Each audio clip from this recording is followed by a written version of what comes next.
You got into a bit of a dust-up with Mr. Trump this week when you suggested that some of the folks who are supporting him might actually be more naturally your constituency because you had a response to their economic concerns, which, in your language, generated these kinds of fears that Mr. Trump has been able to, again, in your language, take advantage of. Tell me about that overlapping constituency between you and Mr. Trump. Look, here's what's going on. There is enormous anxiety within the middle class of this country. People are working for longer hours for lower wages. Older people have sometimes nothing in the bank to retire on.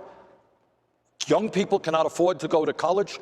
We have enormous problems, not to mention, what we saw in San Bernardino and the fears about terrorism. So people are anxious, they're nervous, they're fearful. What Trump is doing is saying, okay, I have the solution. We should hate Latinos, we should hate Muslims, vote for me. Meanwhile, what Trump is also telling the American people is that we should not raise the minimum wage, which is $7.25 an hour. What Trump is telling the American people is that low wages are good.